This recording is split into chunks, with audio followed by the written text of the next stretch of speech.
Gadis ini bisa membaca ingatan lewat sentuhan. Tapi saat menyentuh pria ini, kosong. Ternyata ingatannya sengaja dikunci paksa untuk menutupi jejak pembunuhan sadis. Yuk, absen hadir dulu di kolom komentar. Jangan lupa like dan subscribe sebelum kita mulai ceritanya. Dunia ini terlalu berisik, bukan karena suara klakson Jakarta atau teriakan pedagang kaki lima, melainkan karena isi kepala manusia. Kia membetulkan letak sarung tangan kulit hitamnya. Ini adalah lapisan pertahanan terakhirnya. Bagi Kia, kulit manusia adalah konduktor data. Satu sentuhan kulit ke kulit dan sirkuit otaknya akan dibanjiri ribuan gambar, emosi, dan suara yang bukan miliknya. Itu bukan anugerah, itu adalah neraka. Kia, tolong bantu pindahkan arsip 1998 gerak B. Suara Pak Teguh, kepala perpustakaan arsip, membuyarkan lamunannya. Baik, Pak. Kia menyukai tempat ini. Perpustakaan Arsip Nasional di sudut kota yang jarang dikunjungi orang. Kertas tua tidak punya ingatan yang menyakitkan. Debu tidak berteriak. Di sini, ia aman. Namun, keamanan itu rapuh. Saat Kia berbalik, seorang kurir pengantar paket berlari masuk, terburu-buru. Di lorong sempit di antara rak-rak tinggi, bahu mereka bertabrakan. Siku si kurir menyenggol lengan Kia, tepat di celah antara sarung tangan dan ujung lengan kemejanya.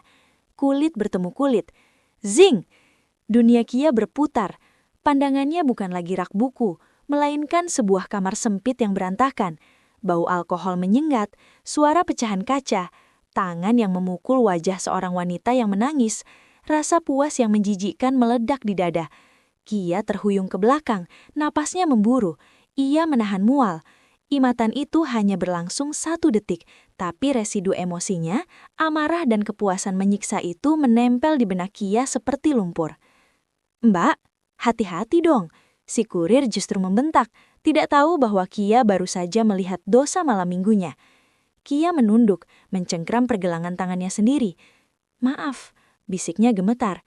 Ia benci manusia. Ia benci betapa kotornya rahasia yang mereka simpan di balik wajah ramah. Ia bersumpah, ia akan hidup sendiri selamanya, tanpa sentuhan, tanpa ingatan orang lain. Hujan deras mengguyur kota sore itu. Kia terpaksa pulang terlambat setelah membereskan kekacauan arsip. Ia menunggu lift di lantai dasar gedung tua itu untuk naik ke lantai 4, mengambil tasnya yang tertinggal. Pintu lift terbuka. Di dalamnya hanya ada 1 orang. Seorang pria dengan setelan jas abu-abu arang yang dijahit sempurna, berdiri tegak sambil menatap layar ponsel.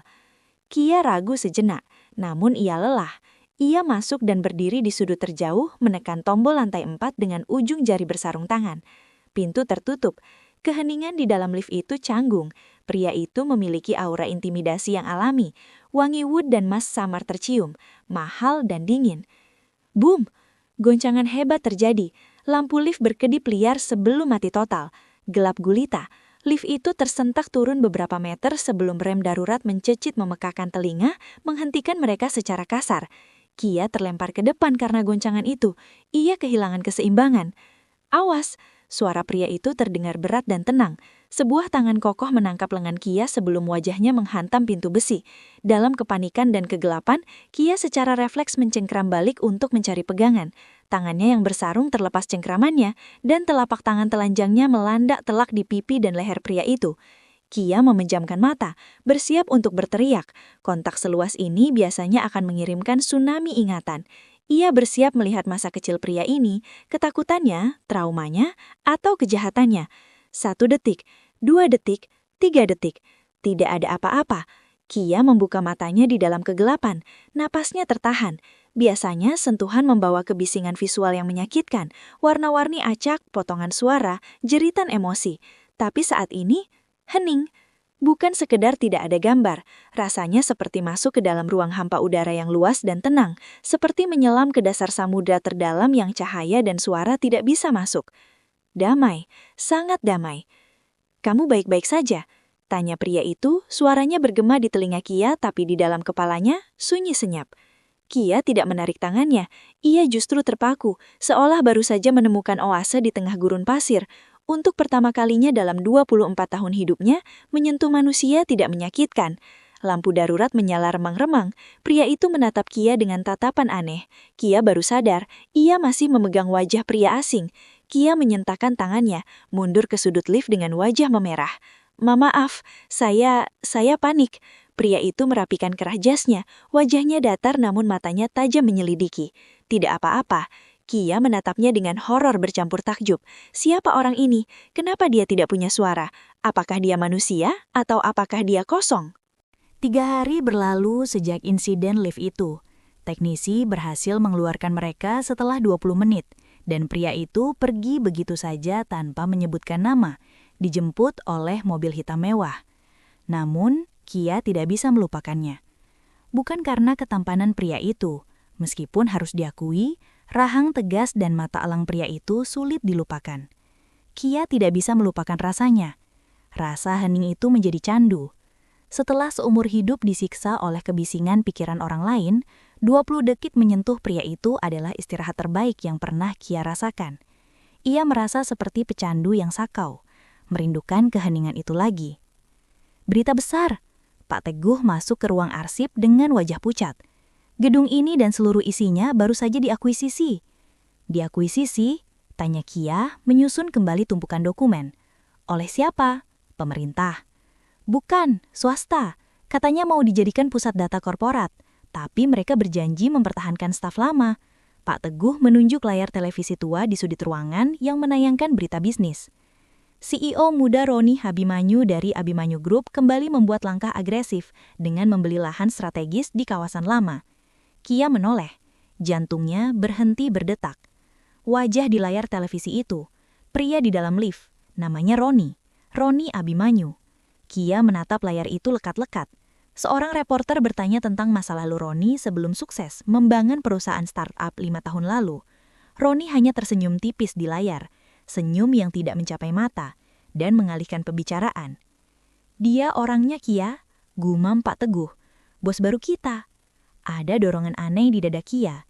Sebagian dirinya ingin lari sejauh mungkin, karena orang kaya biasanya punya rahasia paling kotor. Tapi bagian lain dirinya, bagian yang lelah dan kesepian, ingin berada di dekat Roni. Ia ingin menyentuhnya sekali lagi, hanya untuk memastikan bahwa keheningan itu nyata. Transisi kepemilikan berlangsung cepat. Seminggu kemudian, Roni Abimanyu datang untuk inspeksi langsung. Kehadirannya mengubah atmosfer perpustakaan yang berdebu menjadi tegang. Para staf berbaris rapi, takut membuat kesalahan. Roni berjalan didampingi asistennya dan seorang pria paruh baya berkacamata tebal yang dipanggil Dr. Atma. Saat Roni melewati barisan staf, langkahnya terhenti di depan Kia. Kia menunduk, menatap sepatu kulit Roni yang mengkilap. "Kamu?" Suara bariton itu terdengar. Kia mendongak. Roni menatapnya dengan intensitas yang sulit diartikan.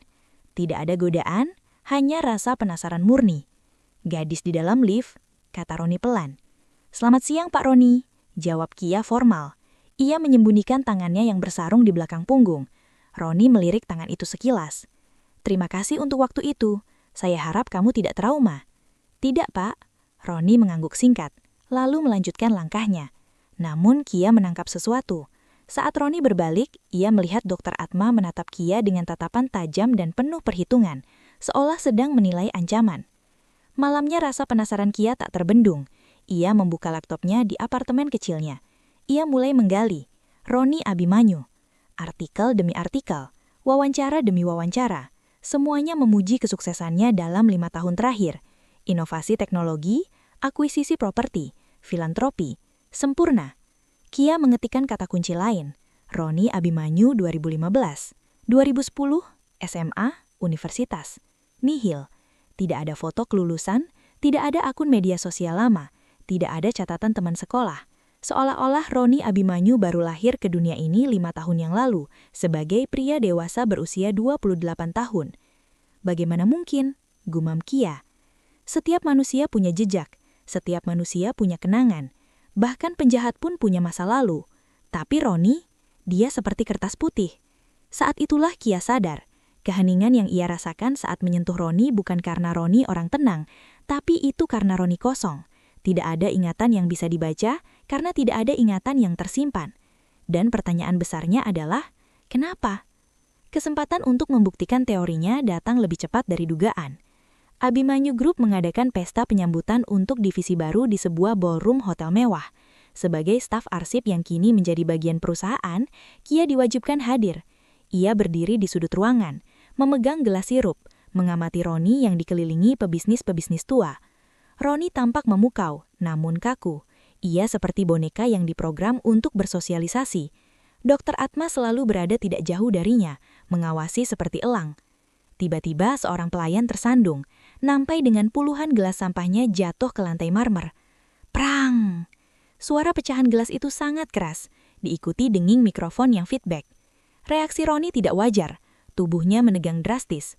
Wajahnya yang tenang berubah pucat pasi dalam hitungan detik. Ia mencengkeram dadanya, matanya terbelalak menatap pecahan gelas itu seolah melihat hantu. Napasnya putus-putus. Orang-orang mulai berbisik. Dr. Atma sedang berada di seberang ruangan, terhalang kerumunan. Tanpa pikir panjang, Kia menerobos kerumunan. Ia tahu tanda-tanda asaran panik. Ia sering melihatnya pada orang-orang yang ingatannya ia baca, para korban trauma. Kia sampai di hadapan Roni. Pria itu gemetar hebat, keringat dingin bercucuran. Ia seolah tidak berada di ruangan itu lagi. "Pak Roni?" kata Kia. Roni tidak merespon, matanya kosong. Kia tahu ia harus melakukan grounding, menarik Roni kembali ke kenyataan. Ia melepaskan sarung tangan kanannya. Ini resiko besar. Jika Roni sedang mengingat trauma, Kia akan ikut terseret ke dalamnya. Tapi ia harus tahu. Dengan lembut, Kia menangkup jahang Roni dengan tangan telanjangnya. "Lihat saya, bernapas." Sentuhan terjadi. Kia bersiap untuk kehampaan yang damai itu lagi. Namun kali ini berbeda. Bukan hening, ada suara statik, seperti radio rusak yang mencari sinyal. Krzzzt, krzzzt. Lalu sebuah visual muncul di benak Kia, bukan ingatan bergerak, melainkan sebuah gambar diam yang sangat jelas dan mengerikan.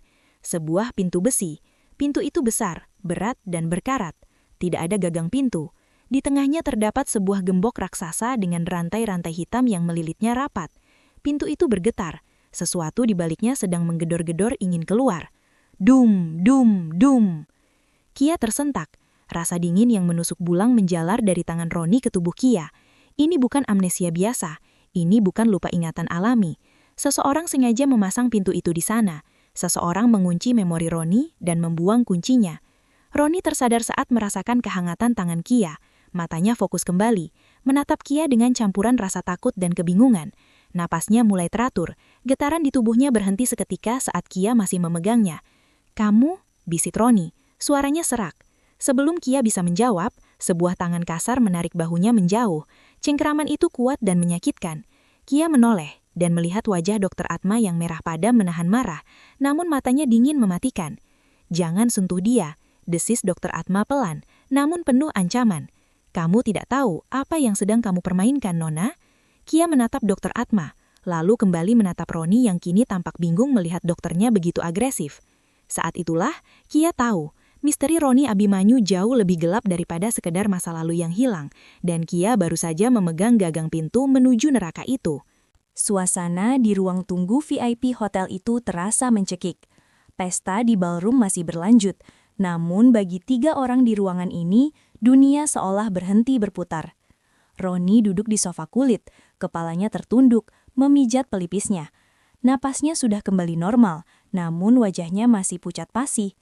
Di hadapannya, Dr. Atma berdiri kaku, sementara Kia berdiri di dekat pintu, merasa seperti penyusup di tengah drama keluarga yang disfungsional. "Minum ini," perintah Dr. Atma. Ia mengeluarkan sebuah botol kecil dari saku jasnya dan menuangkan 2 butir pil berwarna biru pucat ke telapak tangannya. Roni mendongak, matanya tampak lelah. "Saya merasa lebih baik, Dok. Saya tidak butuh obat itu sekarang." "Jangan membantah, Roni." Suara Atma lembut namun mengandung otoritas mutlak yang membuat bulu kuduk Kia meremang. "Serangan tadi sangat parah. Denyut jantungmu hampir mencapai batas kritis. Kamu butuh penstabil kimiawi sebelum pintu itu terbuka lagi." Kata pintu membuat Kia tersentak. Dokter itu tahu. Tentu saja dia tahu. Dengan enggan, Roni menelan pil itu tanpa air. Dalam hitungan menit, sorot mata tajam Roni meredup. Bahunya merosot. Ia menjadi tenang. Tapi ketenangan itu palsu, seperti robot yang dimatikan dayanya. Dr. Atma kemudian berbalik perlahan menghadap Kia. Di balik kacamata tebalnya, Mata pria parubaya itu menatap Kia dengan dingin. "Siapa namamu?" tanyanya. "Kia, Dok, staf arsip." "Dengar baik-baik, Kia." Atma melangkah maju, memangkas jarak hingga Kia bisa mencium bau antiseptik yang menyengat dari pakaiannya. Roni memiliki kondisi neurologis yang sangat spesifik. Sentuhan fisik yang tidak terduga bisa memicu kejang otak yang fatal. Apa yang kamu lakukan tadi, sok pahlawan, bisa membunuhnya. Itu bohong. Kia tahu itu bohong. Sentuhannya justru menenangkan Roni, bukan memicunya. Tapi ia memilih diam. "Saya mengerti, Dok." "Bagus. Jauhi dia. Ini peringatan pertama dan terakhir." Dokter Atma kembali beralih pada Roni, menepuk bahu pria itu dengan gaya kebapaan yang terasa manipulatif. "Ayo, kita pulang. Sopir sudah menunggu." Roni berdiri, sedikit goyah. Saat melewati Kia, ia berhenti sejenak. Efek obat itu membuatnya tampak linglung, tapi ia sempat menatap mata Kia. Ada permohonan bisu di sana. "Tolong aku." Kia hanya bisa mematung saat Roni dibawa pergi, meninggalkan Kia sendirian dengan rasa dingin yang menjalar. Ia sadar, Dokter Atma bukan sekedar dokter pribadi, dia adalah sipir penjara, dan Roni adalah tawanannya. Seminggu berlalu tanpa kontak. Kia berusaha kembali ke rutinitasnya di perpustakaan, namun konsentrasinya hancur. Bayangan pintu besi berkarat di dalam kepala Roni terus menghantuinya. Hari Selasa sore, sebuah pesan masuk ke ponsel Kia. Nomor tidak dikenal. "Ke ruanganku, sekarang, lantai 30. ... Roni." Jantung Kia berpacu. Ia naik ke lantai eksekutif dengan perasaan campur aduk. Sekretaris di depan mempersilahkannya masuk tanpa banyak tanya, seolah kedatangannya sudah ditunggu.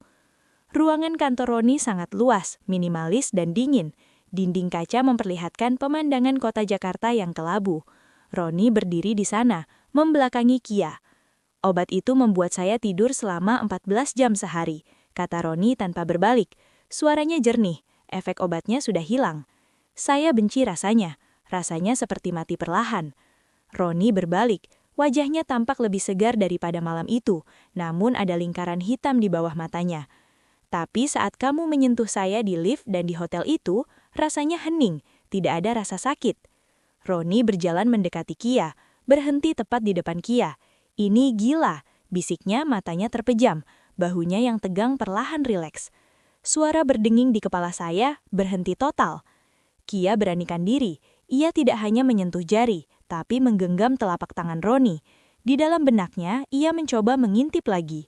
Pintu besi itu masih ada di sana, berdiri kokoh di tengah kegelapan. Namun kali ini, Kia melihat sesuatu yang baru. Ada retakan halus di sekitar engsel pintu itu. Dan dari celah retakan itu, merembes cahaya merah samar. Ingatan itu ingin keluar. "Jangan lepaskan, Kia," gumam Roni, suaranya serak. Ia membalas genggaman Kia erat, seolah Kia adalah satu-satunya pegangan di tepi jurang. Untuk sesaat, batas antara bos dan karyawan, antara si kaya dan si miskin lenyap. Hanya ada dua manusia kesepian yang saling menemukan obat penenang satu sama lain. Kia merasakan pipinya memanas. Pertama kalinya ia tidak ingin melepaskan tangan seseorang. "Kita harus mencari tahu apa yang terjadi pada Bapak," bisik Kia.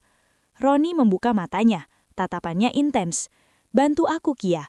Atma menyembunyikan masa lalu saya tahu itu. Tapi saya tidak bisa melawannya sendirian. Otak saya rusak." "Tidak rusak," koreksi Kia tegas. "Hanya dikunci." Kedekatan mereka menjadi rahasia kecil. Kia sering dipanggil ke ruangan Roni dengan alasan pemberkasan arsip pribadi. Padahal mereka hanya duduk berhadapan. Roni bekerja, sementara Kia duduk di dekatnya, sesekali menyentuh lengan atau tangan Roni saat sakit kepalanya menyerang. Kia menjadi angkor manusia bagi Roni. Namun kedamaian itu tidak berlangsung lama. Suatu siang, sebuah paket tanpa nama tiba di meja resepsionis untuk Roni. Sekretaris Roni yang sudah diperintahkan untuk membiarkan Kia memeriksa barang mencurigakan, alibi yang dibuat Roni, memanggil Kia. "Ini aneh, Mbak Kia. Tidak ada nama pengirim, hanya tulisan tangan jelek." Kia mengambil amplop coklat itu. Ia tidak membukanya, ia hanya perlu menyentuhnya. Kia melepaskan sarung tangan kanannya dan menempelkan telapak tangan di permukaan amplop kasar. Zing! Visual membanjiri kepalanya. Kamar gelap. Dinding penuh tempelan foto Roni yang dicoret spidol merah. Tangan yang gemetar karena amarah memegang pena. Napas berat yang penuh dendam. "Pembunuh, pembunuh, kau harus mati." Kia tersentak menarik tangannya. Napasnya tercekak. Rasa benci dari pengirim tadi begitu pekat hingga membuat perutnya mual. "Mbak Kia, kenapa?" tanya sekretaris panik. Kia merobek amplop itu dengan tangan gemetar. Di dalamnya ada selembar foto lama yang buram. Foto itu memperlihatkan sebuah mobil sedan yang hancur menabrak pohon. Asap mengepul. Di kursi pengemudi terlihat sosok samar yang berlumuran darah. Di balik foto itu tertulis dengan tinta merah darah, "Kau lupa, tapi aku tidak." Kia membawa foto itu langsung ke ruangan Roni. Ia meletakkannya di meja. Roni mengambil foto itu. Reaksinya instan. Wajahnya membucat, pupil matanya mengecil. Tangannya gemetar hebat hingga foto itu jatuh kembali ke meja. "Mobil ini," Roni memegangi kepalanya, mengerang kesakitan, tapi ia tidak menepis Kia. Ada suara teriakan, wanita berteriak, dan suara benturan. "Saya ada di sana, saya menyetir mobil itu." Roni menatap Kia dengan horor murni. "Apakah aku membunuh orang? Apakah aku seorang pembunuh?" Kia terdiam. Visual dari pengirim tadi sangat yakin bahwa Roni adalah pembunuh. Tapi intuisi Kia berkata lain. Pintu besi di kepala Roni bukan untuk menyembunyikan kejahatan Roni, tapi untuk menyembunyikan sesuatu yang lebih besar. "Kita belum tahu kebenarannya," kata Kia berusaha terdengar yakin meski hatinya ragu. "Tapi kalau benar bagaimana?" Roni mundur, menjauh dari sentuhan Kia. "Bagaimana kalau Atma selama ini benar, bahwa dia mengunci ingatan saya untuk melindungi saya dari rasa bersalah karena telah membunuh orang?" Kia melihat keruntuhan mental Roni. Pria itu mulai percaya pada narasi bahwa dirinya adalah monster. Ini adalah permainan psikologis yang sempurna. Malam itu, hujan turun lagi, seolah alam mendukung suasana hati Kia yang suram. Ia berjalan pulang menyusuri trotoar basah. Pikirannya kacau. Roni mengusirnya tadi siang. Pria itu ketakutan pada dirinya sendiri dan tidak ingin Kia berada di dekat seorang pembunuh. Tapi Kia tidak bisa berhenti memikirkannya. Ingatan pada amplop itu, rasa bencinya memang nyata. Si pengirim percaya Roni bersalah, tapi ada kejanggalan. Jika Roni benar-benar pembunuh yang menyebabkan kecelakaan itu, kenapa tidak ada catatan kepolisian? Kenapa harus dikubur dalam-dalam oleh psikiater ilegal? Kecelakaan lalu lintas biasanya tercatat, kecuali kejadian itu bukan kecelakaan biasa. Tiba-tiba, sebuah mobil hitam berhenti mendadak di sampingnya. Pintu terbuka. Roni keluar, basah kuyup tanpa payung. "Kia!" Kia berhenti, memutar payungnya. "Pak Roni, apa yang Bapak lakukan di sini?" Roni tampak berantakan. Rambutnya basah, kemejanya lengket ke tubuh. Ia menerobos hujan mendekati Kia. "Saya tidak peduli," kata Roni. Nafasnya memburu bercampur uap dingin. "Saya tidak peduli kalau saya pembunuh. Saya tidak peduli kalau saya monster."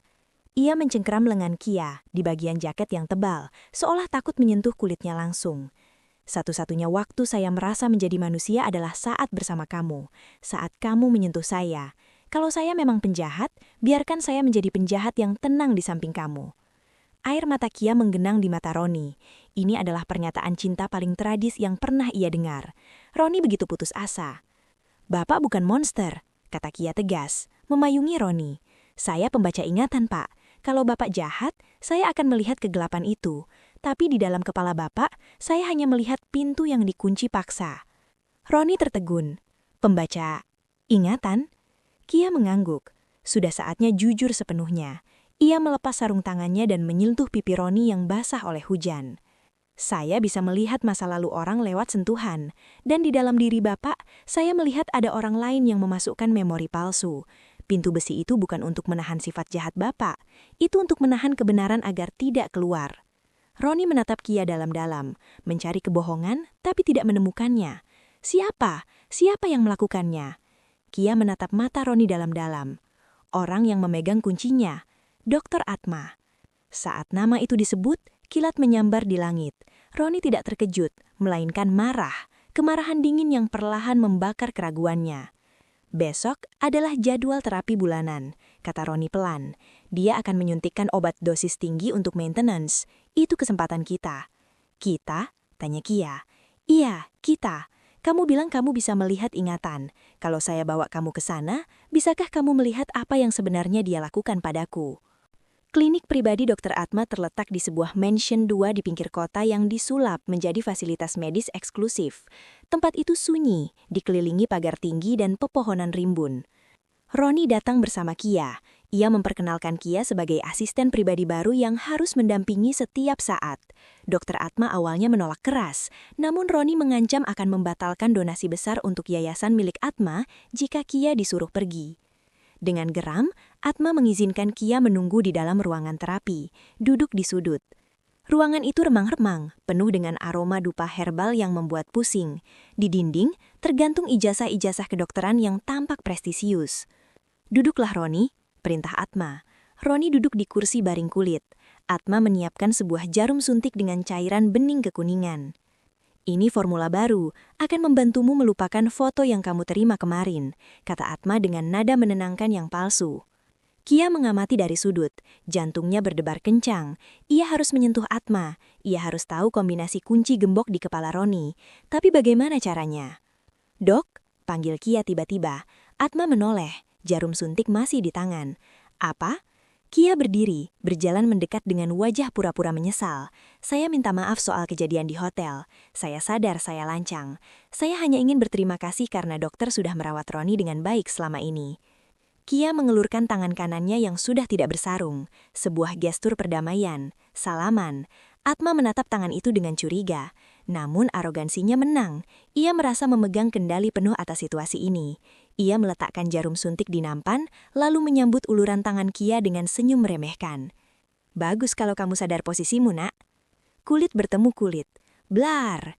Kia tidak pernah merasakan ingatan sejelas dan sejahat ini. Bukan potongan acak, tapi sebuah film dokumenter kejahatan yang terstruktur.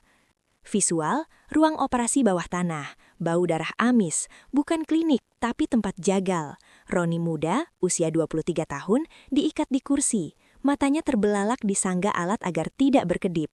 Di depannya, Dr. Atma memegang bandul hipnotis dan menyuntikkan obat halusinogen. "Ulangi setelah saya, Roni. Kamu yang menabraknya. Kamu menyetir sambil mabuk. Kamu membunuh Anissa." Roni muda menangis, berteriak, "Tidak, Anda yang membedahnya. Saya melihatnya."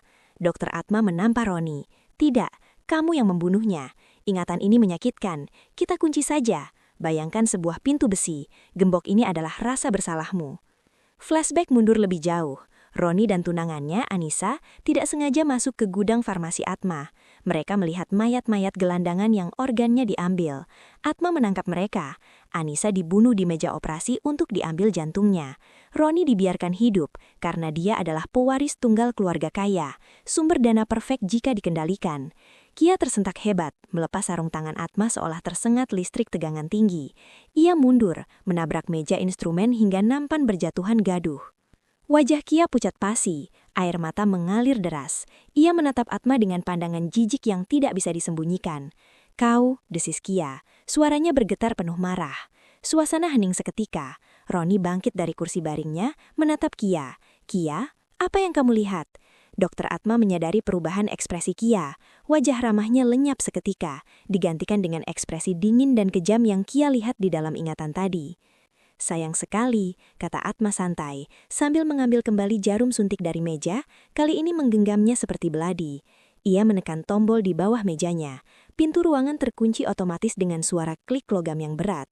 Lampu ruangan berubah merah redup. "Roni," kata Atma tenang, "gadis ini sedang berhalusinasi. Tahan dia, saya akan memberinya suntikan penenang." Roni berdiri di antara Atma dan Kia. Ia menatap dokternya, lalu menatap Kia yang gemetar ketakutan. "Roni!" teriak Kia. "Dia membunuh Anissa. Dia mengambil jantung tunanganmu dan mencuci otakmu supaya kamu pikir kamu yang membunuhnya dalam kecelakaan. Dia menjadikan kamu sapi perah untuk mendanai bisnis organ ilegalnya." Kalimat itu seperti mantra pemecah segel. Mendengar nama Anissa dan detail spesifik itu, Roni mematung. Rasa sakit yang luar biasa menghantam kepalanya. Pintu besi di dalam benaknya bergetar hebat. Rantai-rantainya mulai putus. Ting, ting, ting. Roni jatuh berlutut sambil memegangi kepalanya sambil berteriak histeris. Ingatan asli mulai merembes keluar, bertarung melawan sugesti hipnotis yang sudah tertanam bertahun-tahun. Atma tidak membuang waktu. Ia menerjang maju dengan jarum suntik terarah ke leher Roni, berniat melumpuhkannya sebelum ingatan itu pulih sepenuhnya. "Jangan!" Kia melompat menabrak Atma. Mereka bertiga terkurung di ruangan kedap suara itu. Kebenaran sudah terungkap, tapi sekarang mereka harus bertarung untuk nyawa mereka. Ruangan terapi yang kedap suara itu berubah menjadi arena pertarungan hidup dan mati dalam hitungan detik. Kia menabrak tubuh Dr. Atma sekuat tenaga. Tubuh kecilnya tidak sebanding dengan pria dewasa, tetapi elemen kejutan berpihak padanya. Atma terhuyung ke belakang. Jarum suntik di tangannya tergores menyobek lengan kemeja jasnya sendiri, meleset dari leher Roni. "Jalan, Roni!" jerit Kia. Namun Roni tidak bisa lari. Pria itu masih berlutut di lantai, mencengkeram kepalanya dengan kedua tangan. Erangan kesakitan lolos dari bibirnya. Berhenti! Hentikan suaranya!" Di dalam kepala Roni, perang sipil sedang terjadi. Memori palsu tentang kecelakaan mobil bertabrakan keras dengan kebenaran yang baru saja dipicu oleh ucapan Kia. Otaknya mengalami short circuit. Dr. Atma bangkit dengan cepat. Kacamata tebalnya retak, membuat tatapannya terlihat pecah dan gila. Ia tidak lagi peduli pada sandiwara dokter yang baik. "Dasar pengganggu kecil," geram Atma. Ia menyambar sebuah patung perunggu berat berbentuk anatomi otak dari atas meja kerjanya. Kia mundur, mencari senjata. Tidak ada apa-apa, selain bantal kursi. Atma mengayunkan patung itu ke arah kepala Kia. Kia menghindar, namun ujung patung itu menghantam bahunya dengan keras.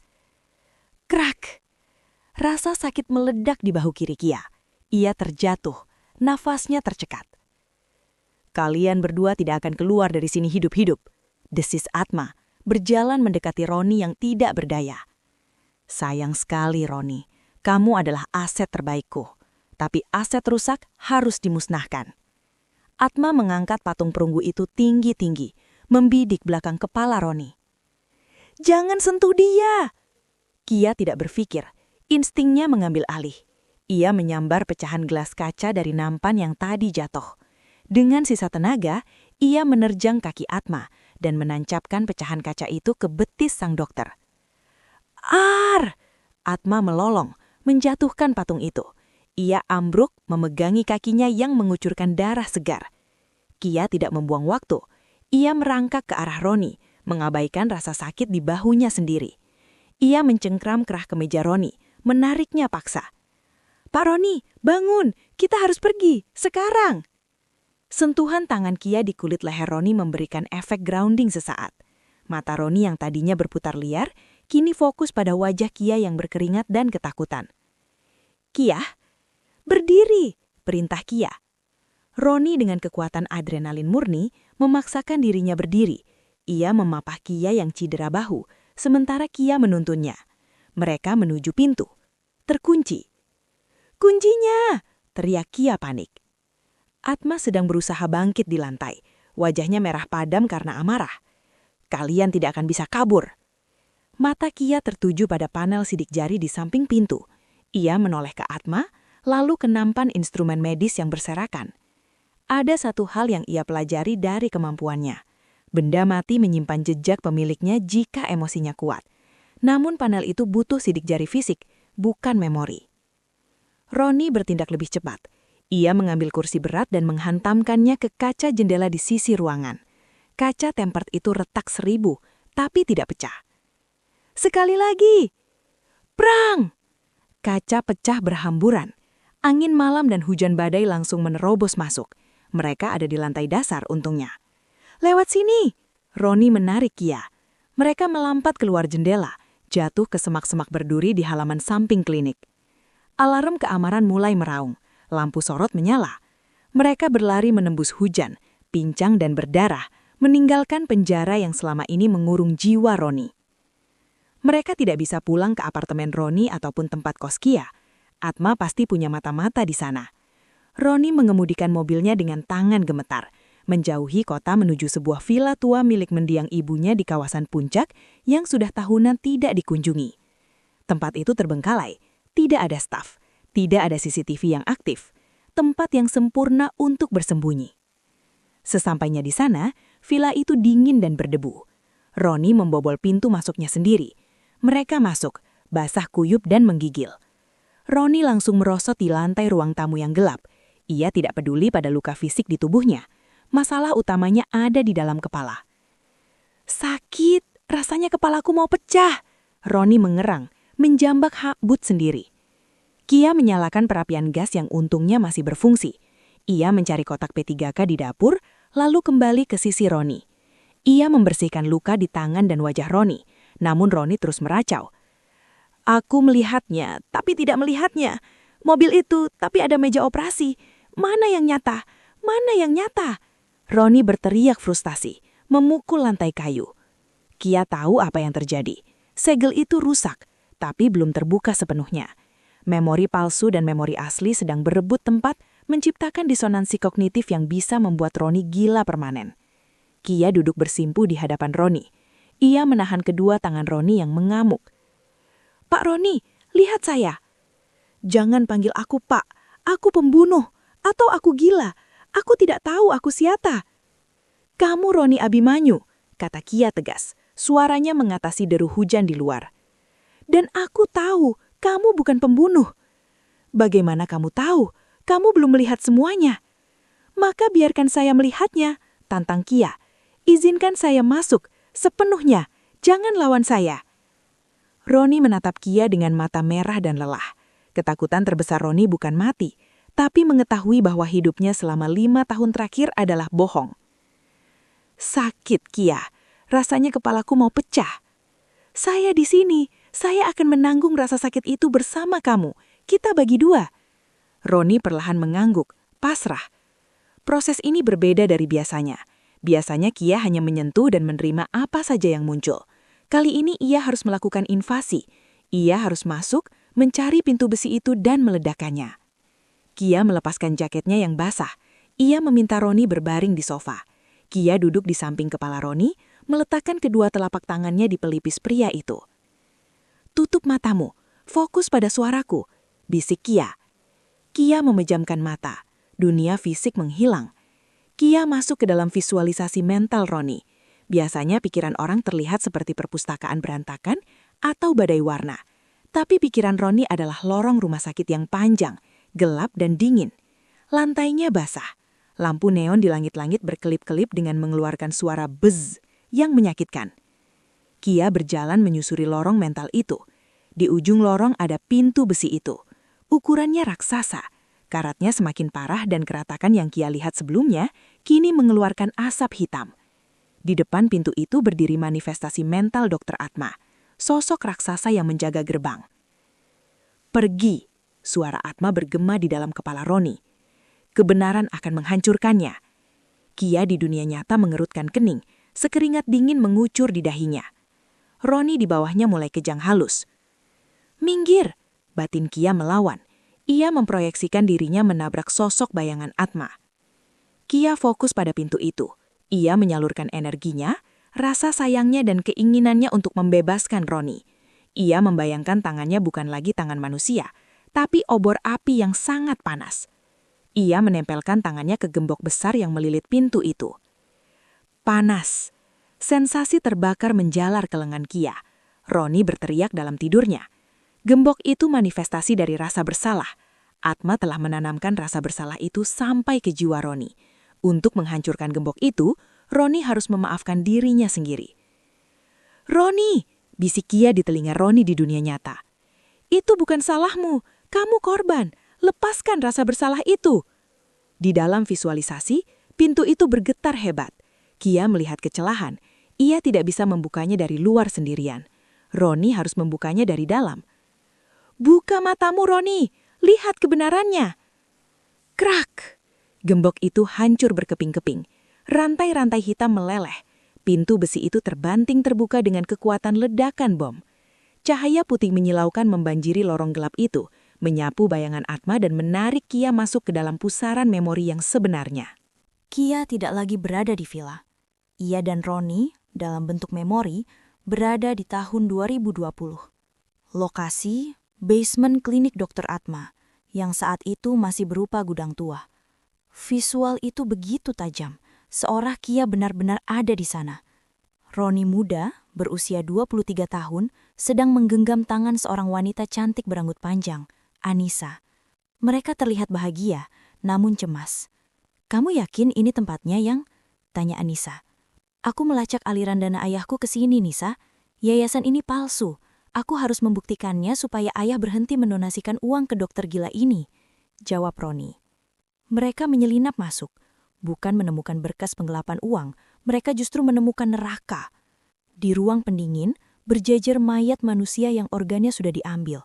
Ginjal, kornea, jantung. Ini adalah pusat perdagangan organ manusia untuk klien VIP. Ya Tuhan, Anissa menutup mulutnya hendak muntah. Mereka mencoba kabur, tapi tersandung troli peralatan. Suara gaduh. Pintu terbuka. Anak buah Atma, preman-preman bertubuh besar, mengepung mereka. Dan di belakang mereka, Dokter Atma muncul, masih mengenakan apron bedah yang berlumuran darah. Tamu tak undang masuk, kata Atma dingin. Sayang sekali, padahal Roni adalah sapi perah favoritku. Adegan berganti cepat, potongan-potongan horor. Roni dipukuli hingga setengah sadar. Ia diikat di kursi, dipaksa menonton. Anissa diseret ke meja operasi. Tolong, Roni, tolong aku. Teriakan Anissa memilukan. Roni merontah, berteriak, memohon. Ambil aku saja, jangan dia. Aku mohon dok, aku bayar berapapun, lepaskan dia. Atma tersenyum. Kamu memang akan membayar, Roni, seumur hidupmu. Tapi wanita ini, dia melihat terlalu banyak. Dan kebetulan aku punya pesanan jantung golongan darah O yang harus dikirim malam ini. Di depan mata Roni, tanpa bius total, Atma melakukan pembedahan itu. Jeritan Anissa perlahan menghilang. Roni berteriak hingga pita suaranya putus. Jiwanya hancur saat itu juga. Ia melihat tunangannya mati, dibunuh dengan cara paling keji. Adegan berganti lagi. Atma menyuntikkan obat-obatan halusinogen ke leher Roni yang sudah katatonik karena syok. Dengar aku, Roni, kamu mabuk. Kamu menyetir mobil, kalian bertengkar. Kamu menabrak pohon, Anissa mati karena kamu. Kamu pembunuhnya. Atma mengulang kalimat itu ratusan kali selama berjam-jam, sambil memutar rekaman suara tabrakan mobil lewat headphone di telinga Roni.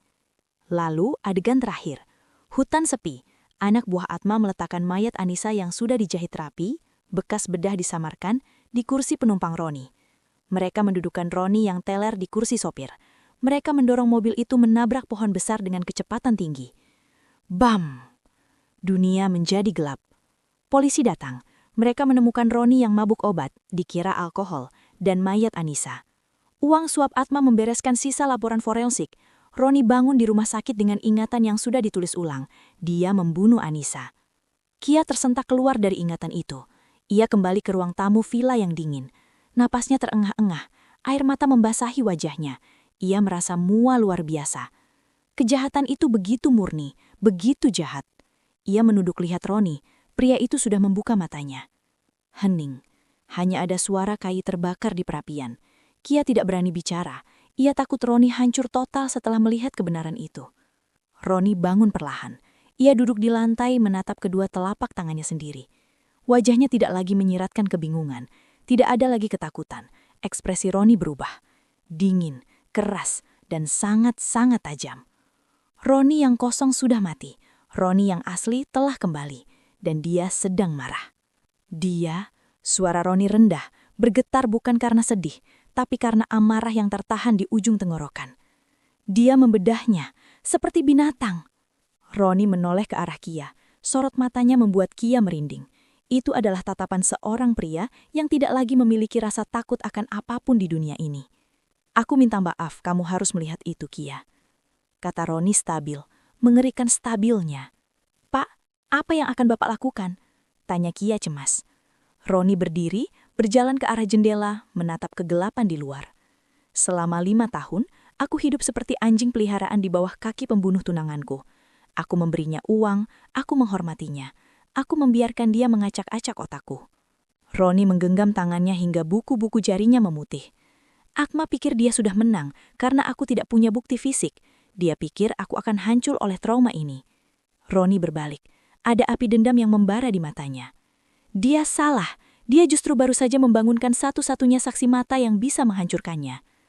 Roni berjalan mendekati Kia, lalu berlutut di hadapannya. Ia mengambil tangan Kia dengan lembut, tanpa ragu, tanpa sarung tangan. Terima kasih, Kia. Kamu sudah membebaskanku. Kia merasakan sentuhan Roni. Ingatan kosong itu sudah hilang. Pintu besi itu sudah terbuka. Sekarang saat menyentuh Roni, Kia melihat visual baru, sebuah pedang perak yang diasah tajam, siap ditebaskan. Itu adalah tekad Roni sekarang. Sekarang giliran kita. Atma harus bayar, bukan dengan penjara, tapi dengan segala yang dia miliki. Tapi dia punya kekuasaan, Pak. Kita buronan sekarang. Polisi pasti mencari kita atas tuduhan penyerangan di klinik, kata Kia realistis. Roni tersenyum tipis, senyum yang dingin dan berbahaya. Aku Roni Abimanyu. Aku memiliki separuh kota ini. Atma mungkin punya preman dan obat bius, tapi aku punya uang dan teknologi, dan sekarang aku punya ingatan kuncinya. Roni mengambil ponselnya yang layarnya retak. Ia tidak menelpon polisi. Ia menelpon seseorang dari masa lalunya, nomor yang baru saja ia ingat setelah blokir mentalnya terbuka. Halo Pak Jenderal, ini Roni. Saya mau melaporkan sindikat perdagangan organ internasional dan saya saksi utamanya. Roni menutup telepon dan menatap Kia. Perang dimulai malam ini. Pagi datang membawa kabut tebal di kawasan puncak, menyembunyikan villa tua itu dari dunia luar. Namun di dalam, suasananya jauh dari tenang. Roni telah mengubah ruang tamu berdebu itu menjadi pusat komando dadakan. Laptop, peta digital, dan catatan-catatan tulisan tangan berserakan di meja. Sebuah mobil SUV hitam tanpa plat dinas masuk ke halaman villa. Kia menegang, tapi Roni meletakkan tangan di bahunya. Tenang, itu kawan, kata Roni. Pintu villa terbuka. Seorang pria tegap berusia 30-an, mengenakan jaket kulit dan celana taktis masuk. Wajahnya keras, dengan bekas luka samar di dagu. Bintar, sapa Roni. Pak Roni. Pria itu mengangguk hormat. Lalu matanya menyapu ruangan dan berhenti pada Kia. Dan ini pasti saksi kunci yang Bapak sebutkan di telepon. Roni memperkenalkan mereka. Kia, ini Bintar, mantan pasukan khusus yang sekarang memimpin unit investigasi swasta di bawah perlindungan jenderal. Dia orang yang bisa kita percaya untuk pekerjaan kotor yang tidak bisa disentuh polisi biasa. Bintar meletakkan tas besar di meja. Isinya peralatan penyadap dan senjata api. Saya sudah cek latar belakang Dr. Atma seperti perintah Bapak semalam. Bersih di permukaan, tapi busuk di dalam. Ada aliran dana mencurigakan ke rekening offshore setiap tanggal 15. Hari ini tanggal 14. Potong Roni cepat. Besok adalah jadwal pengiriman kargo. Kargo? Tanya Kia. Roni menatap Kia dengan sorot mata yang gelap. Organ, Kia. Dia membunuh tunanganku karena ada pesanan. Besok, dia pasti akan melakukan pengiriman lagi. Itu kesempatan kita menangkap basah dia beserta buktinya. Bintar tampak ragu. Pak, kita butuh lokasi tepatnya. Klinik itu hanya tempat konsultasi. Tempat jagal yang Bapak ceritakan dalam ingatan itu, kami belum menemukannya. Kalau kita salah sergap, dia bisa menuntut balik dan menghancurkan Bapak. Roni terdiam.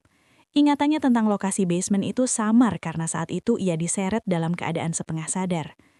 Saya bisa mencarinya. Suara Kia terdengar tegas. Bagaimana caranya, Nona? Bintar mengerutkan kening. Kita tidak perlu mencari gedung itu secara manual. Kita hanya perlu menemukan orang kepercayaan Atma. Orang yang tahu segalanya. Biarkan saya menyentuhnya dan saya akan memberikan koordinat GPS-nya langsung dari kepalanya. Bintar tampak skeptis, tapi Roni tersenyum tipis, senyum bangga. Percayalah padanya, Bintar, kata Roni. Dia adalah senjata paling berbahaya di ruangan ini. Target mereka adalah Hadi, kepala keamanan sekaligus tangan kanan Dr. Atma. Bintar melacak posisi Hadi yang sedang berada di sebuah klub malam eksklusif di Jakarta Selatan. Mungkin merayakan kesuksesan menyingkirkan Roni. Rencana disusun cepat. Mereka tidak bisa menculik Hadi di tempat ramai. Mereka harus memancingnya. Malam itu di parkiran VIP klub malam yang remang-remang, Kia menunggu di dalam mobil van hitam bersama Roni. Jantungnya berdegup kencang. Dia mengenakan hoodie hitam besar. Kamu tidak perlu melakukan ini kalau takut, ujar Roni, menggenggam tangan Kia sebentar. Aku tidak takut, bohong Kia. Aku hanya ingin ini berakhir. Target terlihat. Hadi berjalan sempoyongan menuju mobilnya ditemani 2 pengawal. Sekarang, perintah Bintar lewat earpiece. Bintar dan 1 rekannya keluar dari bayang-bayang. Bergerak cepat dan senyap. Dalam hitungan detik, 2 pengawal Hadi lumpuh tanpa sempat berteriak. Hadi yang mabuk kaget, mencoba mengambil pistol di balik jasnya. Namun Roni muncul dari belakang, menendang lutut Hadi hingga ia jatuh berlutut, lalu menodongkan pistol ke pelipisnya. "Halo Hadi, lama tidak jumpa," bisik Roni dingin. Mata Hadi terbelalak. "Roni, kau seharusnya sudah gila." "Tidur," kata Roni. Lalu memukul tengkuk Hadi dengan gagang pistol. Pria itu pingsan. Mereka menyeret Hadi ke dalam van. Pintu ditutup. "Cepat Kia, kita tidak punya banyak waktu sebelum dia sadar atau orang lain melihat," kata Bintar yang menyetir. Kia mendekati tubuh Hadi yang terkulai. Bau alkohol dan parfum murahan menyengat. Kia menepaskan napas panjang, melepas sarung tangannya. Dia harus masuk ke pikiran kotor pria ini. Dia menengkelkan kedua tangannya ke wajah Hadi. Zing! Dunia Kia runtuh menjadi pusaran visual yang menjijikkan. Uang, darah, wanita, tawa Dokter Atma. Pastikan kargo ginjal masuk ke truk pendingin jam 2 pagi. Lokasi gudang farmasi lama di Pelabuhan Sunda Kelapa. Peti nomor 404. Buku besar ada di brankas dinding di balik lukisan di kantor gudang. Kombinasi 190845. Bayangan wajah Roni dicoret merah.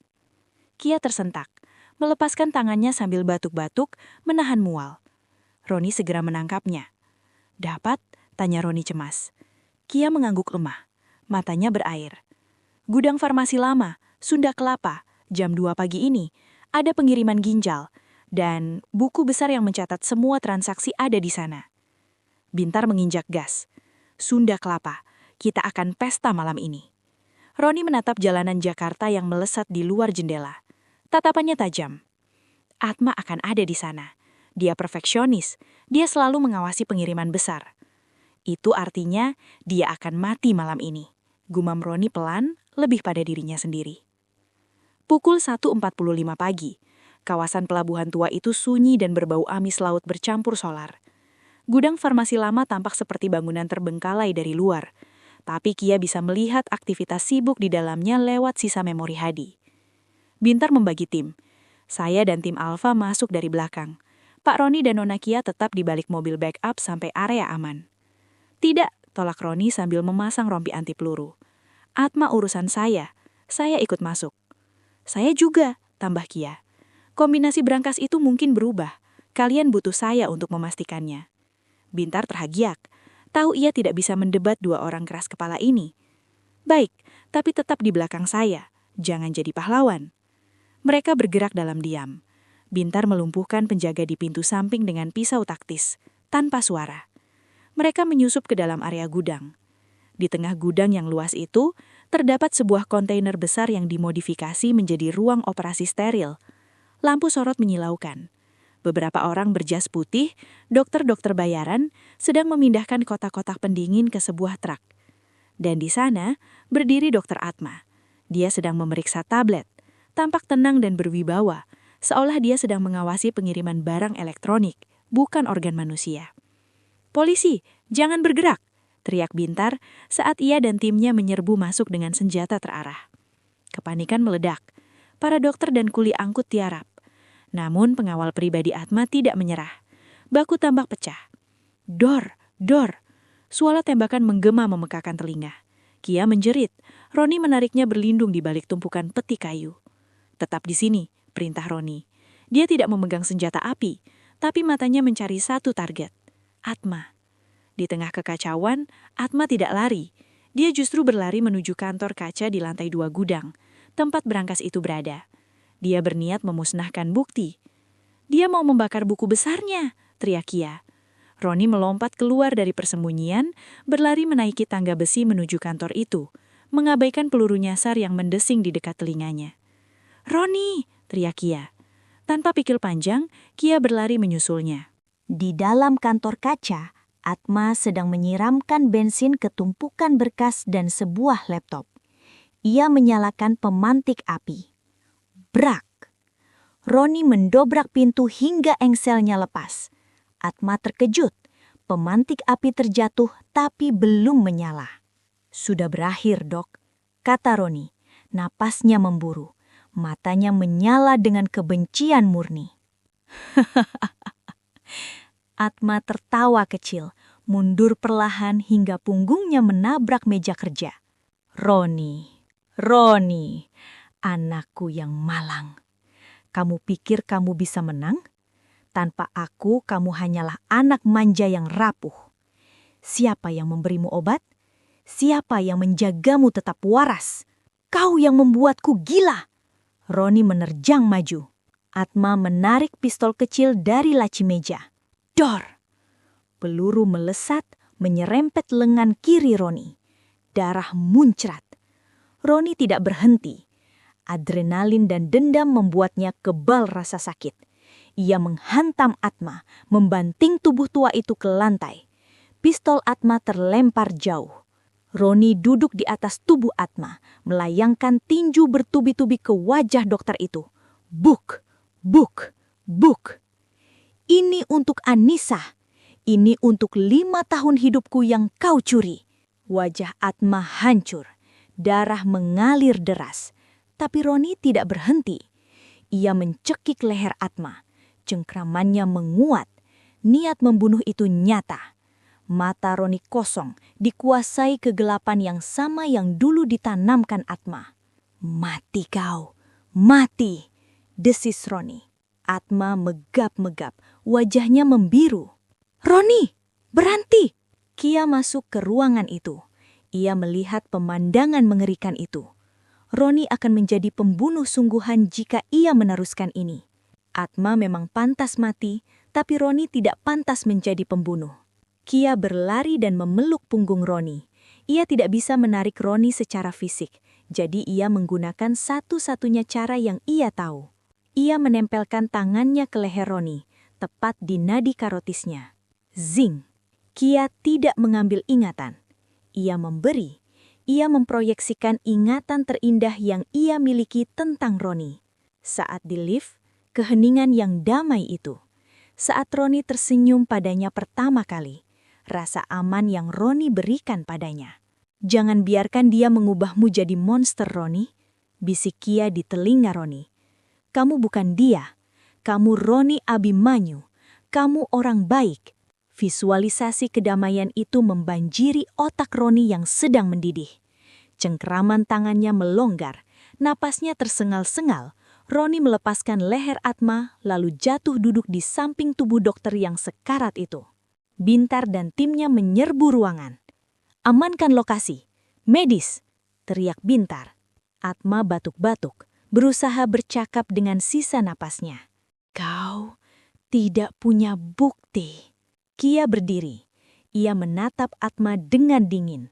Ia berjalan mendekat, lalu dengan sengaja melepas sarung tangannya dan mencengkram wajah Atma yang penuh darah. Aku tidak butuh bukti kertas untuk tahu di mana kamu mengubur yang lain, kata Kia. Kia menyelami pikiran Atma untuk terakhir kalinya.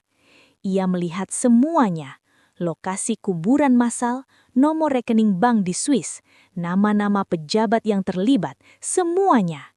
Kia melepaskan Atma dengan kasar. Ia menoleh ke Bintar yang sudah menyiapkan borgol. Rekening utama ada di Bank Cayman, nomor seri 77 Alpha. Dan mayat Anissa, kerangkanya tidak dibuang. Dia menyimpannya di ruang bawah tanah vilanya sendiri sebagai trofi. Roni memejamkan mata mendengar itu. Air mata menetes. Tapi kali ini itu adalah air mata lega. Kebenaran sudah terungkap sepenuhnya. Bintar memborgol Atma yang sudah tidak berdaya. Dokter Atma, Anda ditahan atas tuduhan pembunuhan berencana, perdagangan manusia, dan praktik medis ilegal. Roni menatap Kia. Di tengah ruangan yang hancur itu, mereka saling bertatapan. Tidak ada kata-kata, hanya rasa lelah yang luar biasa dan kelegaan bahwa mimpi buruk itu akhirnya selesai.